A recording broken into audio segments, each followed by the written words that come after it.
एक बार की बात है, एक गांव में एक व्यापारी रहता था जिसका नाम वर्धमान था। उसके माता पिता इस दुनिया में नहीं थे, पर वह वर्धमान के लिए अच्छा कारोबार और काफी धन छोड़कर गए थे।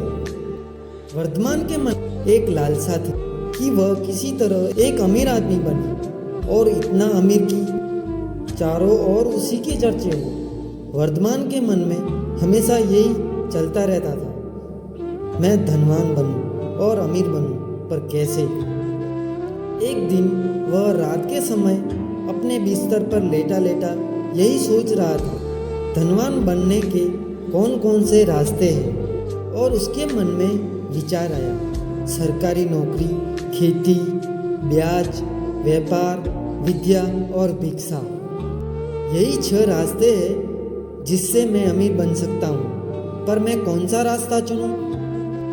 सरकारी नौकरी में उसे अफसरों को दिन रात प्रणाम करना पड़ेगा, फिर भी क्या भरोसा मैं कब तक अमीर बनूंगा। खेती करना और विद्या प्राप्त करना उसके बस की नहीं थी। ब्याज पर धन देकर वह अमीर तो बन सकता था, पर आदमी घर पर पड़ा पड़ा सुस्त हो जाता और उसमें रकम डूबने का भी डर रहता है। अब बचा एक व्यापार। यही निर्णय किया कि अब वह व्यापार करेगा। छोटे कस्बे से वह किसानों से सस्ता अनाज और लकड़ियाँ आदि खरीदकर बड़े शहर में ले जाकर महंगे भाव से बेचेंगे। इस प्रकार अमीर बन जाएंगे। वर्धमान के कुछ साथी थे, जिसमें उसके सबसे प्रिय 3 साथी थे। अचानक उसके मन में यह विचार आया, क्यों न मैं यह काम अपने तीनों मित्रों के साथ मिलकर करूं।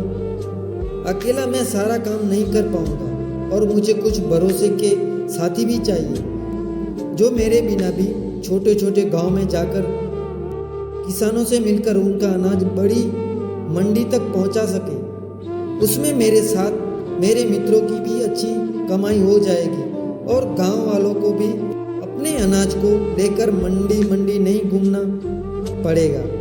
वर्धमान तुरंत अपने बिस्तर से उठकर बैठ जाता है और एक नौकर को आवाज़ लगाता है। उसे कहता है उसके तीनों मित्रों के घर जाकर उन्हें अभी बुला कर लेकर आए। नौकर भी रात को उसके तीनों साथियों के घर जाता है और उन्हें अपने साथ ले आता है। वर्धमान ने अपने मित्रों से अपने विचार बताए। उन सभी को वर्धमान का विचार अच्छा लगा, पर यह काम करने की बैलगाड़ी की जरूरत पड़ेगी। सभी ने ये काम करने के लिए हामी भरी और अपने अपने घर लौट आए। सुबह वर्धमान ने एक मजबूत बैलगाड़ी और 2 तगड़े तगड़े बैल खरीदकर अपने ही गांव से व्यापार शुरू करने का विचार किया। वर्धमान और उसके साथी अपनी बातों से किसानों को प्रभावित कर उनकी फसल खरीद बाजार में ऊंचे दामों पर बेचकर पैसा आपस में बांट लिया करते थे। धीरे धीरे वर्धमान और उसके दोस्त इसी काम को करते करते काफी धनवान हो गए। वर्धमान के नाम के चर्चे दूर दूर तक होने लगे। उसने अपने साथ किसानों का काम और उन्हें अपने गांव में फसल बेचने की सुविधा दी, जिससे वर्धमान से किसान काफी खुश हुए। वर्धमान अमीर और फेमस भी हो गए। इस प्रकार उसने अपने सपनों के साथ साथ मेहनत भी की, जिससे वह अपने सपनों को सच भी कर पाया। हमें ये कहानी से ये सीख मिलती है कि अपनी मेहनत और लगन से आदमी बड़े से बड़ा मुकाम हासिल कर सकता है।